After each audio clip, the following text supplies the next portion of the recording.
दोस्तों नमस्कार। आज हमारे पास रिपेयर के लिए जो आया है वो है साउंड वेव कंपनी का 300 वाट का एम्पलीफायर, और इसको देखते हैं इसमें क्या नुक्स है।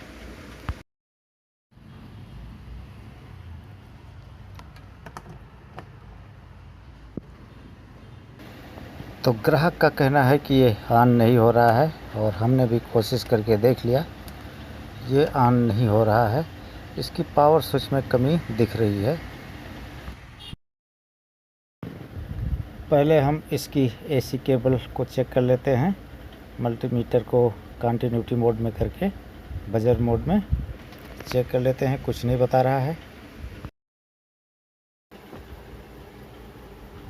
तो ये इसके अंदर का हिस्सा है, और ये ड्राइवर बोर्ड है इसका, और यहाँ पे कुछ ख़राब दिख नहीं रहा है। जो हम पहली बार इसको देखते हैं कि कहीं कुछ जला वगैरह तो नहीं है, कहीं कुछ ख़राब तो नहीं है।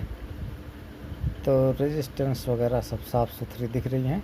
हालांकि है बड़ा पुराना, मिट्टी उट्टी जमी है, लेकिन मतलब ख़राब वाली कंडीशन की बात मैं कर रहा हूँ कि ऐसा कुछ दिख नहीं रहा है इसमें अभी तक।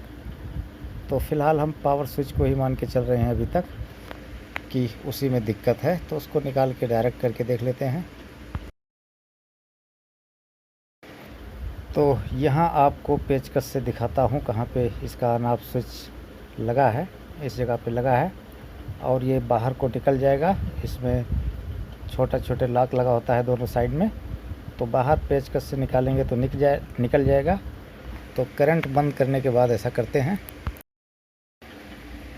तो ये रहा हमारा ऑन ऑफ स्विच, और इसको ऑन ऑफ़ करते समय वैसे पता चल जाता है कि अगर ये आसानी से ऑन ऑफ़ हो जा रहा है। कभी कभी बड़ा जोर लगाना पड़ता है।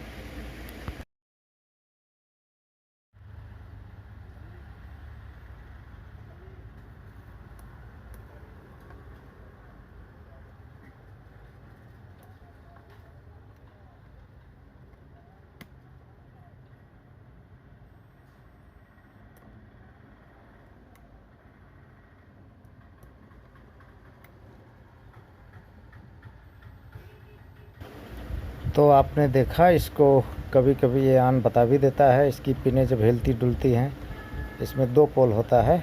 अगर एक तरफ का ख़राब हो जाए तो पलट के दूसरी तरफ भी लगाया जा सकता है। तो हमने इसको चेक कर लिया। ये कभी बताता है, कभी नहीं बताता है। तो इसको अब बाकी हम नया बाद में लगाएंगे। पहले इसके दोनों पॉइंट को आपस में शार्ट कर देते हैं, और इसको टेप करना पड़ेगा, कहीं ये बॉडी से न छू जाए। तो इस तरह करंट लगने का रिस्क रहेगा। इसको डायरेक्ट करके फिर करंट लगा के देखते हैं। तो उससे पहले हम फ्यूज़ को भी चेक कर लेते हैं। हालांकि इसको सबसे पहले चेक करना चाहिए, लेकिन सबसे पहले हमारे हाथ में ऑन ऑफ स्विच आया था, उसमें दिक्कत लगी थी, तो इसलिए उसको हमने चेक किया। तो ये उड़ा हुआ है, जला हुआ है। तो फ्यूज़ इसमें 15 एम्पियर का लगा था, और ये पहले वाला जल गया है। तो अब हम इसमें नया फ्यूज़ लगा देते हैं, और लगाने के बाद इसको सीरीज़ में ऑन करके चेक करेंगे, क्योंकि फ्यूज़ उड़ने का मतलब है कि कहीं ना कहीं और कुछ ना कुछ फॉल्ट होगा। तो सीरीज़ में लगाने के बाद इसको ऑन करेंगे। ये देखिए, यहाँ लाइट सीरीज़ की जल जा रही है, मतलब अभी भी कुछ शॉर्ट है। तो सबसे पहले हमने पावर ऑन ऑफ स्विच को चेक किया, वो हमें ख़राब मिला। उसको हमने डायरेक्ट करके चलाना चाहा तो भी नहीं चला। तो हमने फ्यूज़ चेक किया, फ्यूज़ भी हमें ख़राब मिला। हमने फ्यूज़ को नया डाला, और उसके बाद जब ऑन किया तो सीरीज़ वाला बल्ब पूरी तरह जलने लगा, मतलब आगे सर्किट शॉर्ट है। तो हम ट्रांसफार्मर से जो तार जाती है ब्रिज रेक्टिफायर को, जो कि KBP 3510 लगा होता है, उसकी पीली दोनों तारें जो ट्रांसफार्मर से आ रही हैं सेकेंडरी वाइंडिंग से, उसको निकाल देंगे। और उसके बाद ब्रिज रेक्टिफायर को चेक करेंगे कि कोई इसकी आपस में कोई 2 पिनें शॉर्ट तो नहीं है। हालांकि इसकी सारी तारें निकाल कर चेक करने से ज़्यादा अच्छा रहता है, लेकिन पहले 2 तारें निकाल के चेक कर लेते हैं। अगर कुछ क्लियर नहीं होगा तो चारों को निकालेंगे, और अगर 2 को निकाल के ही क्लियर हो गया तो फिर कोई दिक्कत ही नहीं है, वैसे चेक कर लेंगे।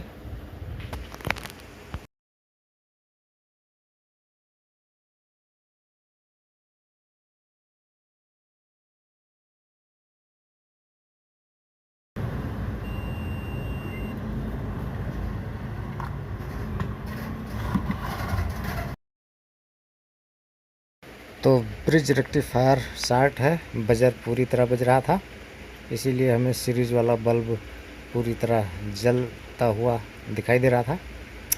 और अब इसको हम बाहर निकालेंगे और फिर तसल्ली से आपको चेक कराते हैं कि कौन सी दोनों पिनें आपस में शॉर्ट हैं। तो ये है KBP 3510।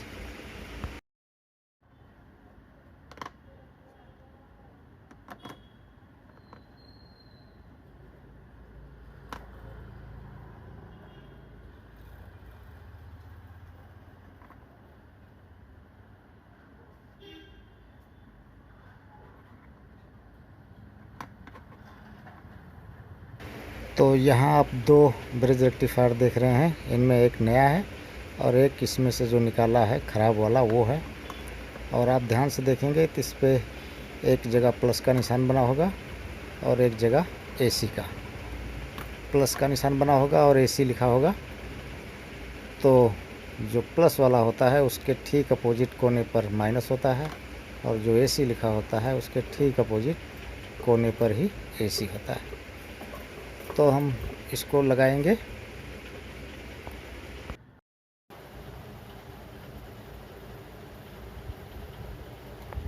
तो पहले इसको सोल्डर कर लें, इसकी चारों पिनों को, इससे आसानी से तार लग जाती है।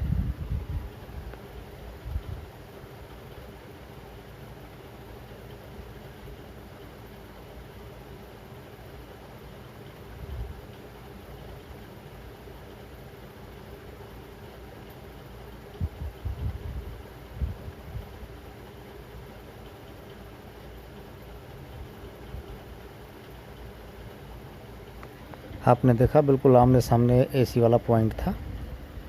और अब लाल काली यानी प्लस और माइनस दोनों बाद में जोड़ देंगे। माइनस का मतलब यहाँ अर्थ से है, एक प्लस वाला और एक अर्थ वाला।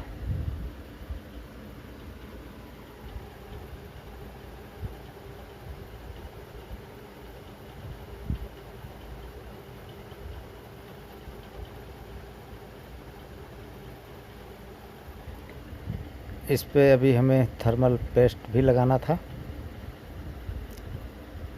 और उसको लगाए बगैर ही कस दिया।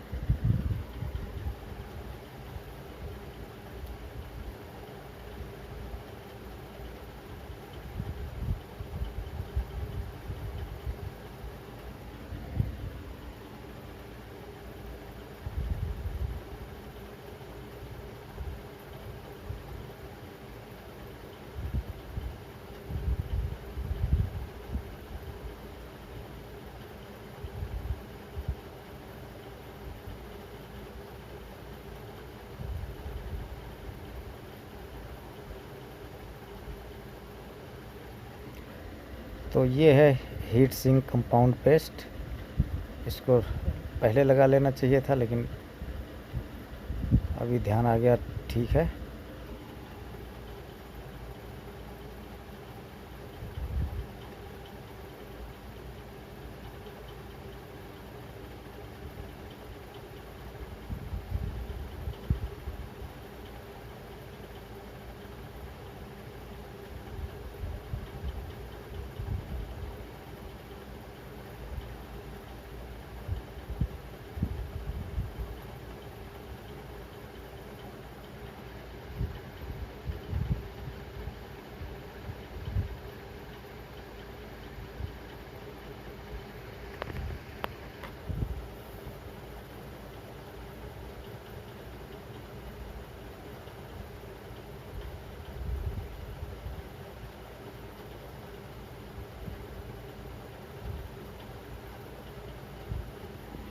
अब हम प्लस वाली तार को, जो यहाँ से DC बन के निकलेगी, उस तार को जोड़ देंगे और उसके बाद काली तार जो अर्थ वाली है उसको भी जोड़ेंगे इसी पे।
और अब ऑन ऑफ स्विच भी लगा लेते हैं। ये हमारे पास आहूजा का पड़ा है और इसी को लगा देते हैं।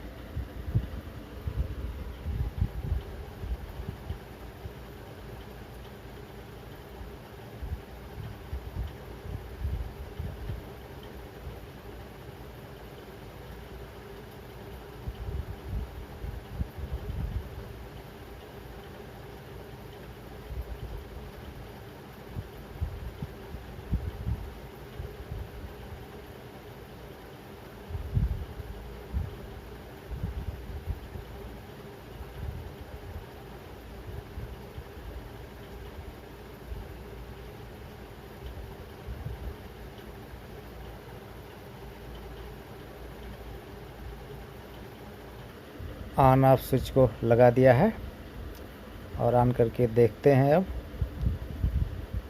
तो ऑन हो गया है, लेकिन एक दिक्कत है कि ये जो आउटपुट लेवल आपको दिख रहा है ये लगातार जल रहा है। इसको आवाज़ के साथ जलना चाहिए। तो अभी कुछ छोटा मोटा दिक्कत है इसमें।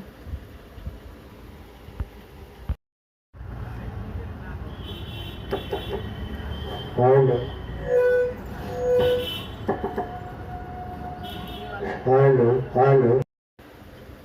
तो आवाज़ तो आ गई है माइक की। अभी हमने आउटपुट लेवल चेक करना है, लेकिन हम इसकी जो आवाज़ है उसको जहाँ ज़रूरत पड़ेगी थोड़ी देर के लिए ऑन करूँगा दोस्तों, क्योंकि अगर लगातार ऑन करके रखता हूँ तो इलेक्ट्रॉनिक मार्केट है और बाज़ार में लोग कुछ ना कुछ चेक कराते रहते हैं, तो कॉपीराइट वगैरह का इशू आ जाता है, जिसके चक्कर में हमने कई सारे चैनल बना डाले थे। शुरू में पता नहीं था। तो अभी हम चेक करेंगे।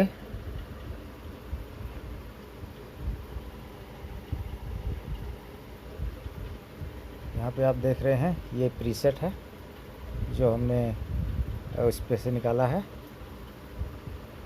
जो आउटपुट लेवल है, और ये 10 किलो ओम का होता है। तो आमतौर पे इसी की ख़राबी होती है, लेकिन जब इसको हम सोल्डर आयरन से मेल्ट करते हैं इसके सोल्डर को और इसको निकालते हैं तो हिल डुल के ये शो भी हो जाता है, चल भी जाता है, जैसे ऑन ऑफ स्विच हो रहा था। तो इसको हम नया डालेंगे।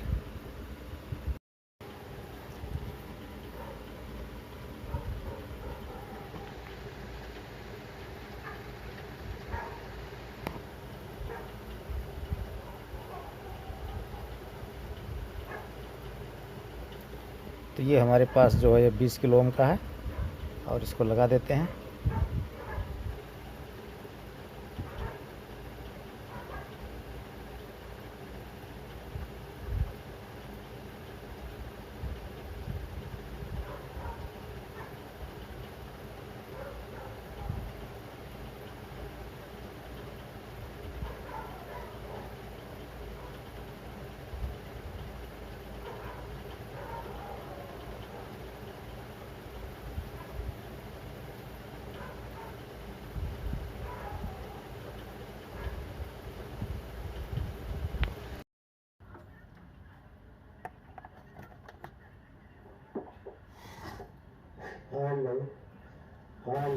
तो दोस्तों ये चल गया है। आगे जो लेवल हमें लगातार चलता दिखाई दे रहा था, जो ऑडियो लेवल बोर्ड है उस पर, और अभी लेवल कम है तो इसको बढ़ा देते हैं थोड़ा सा प्रीसेट को।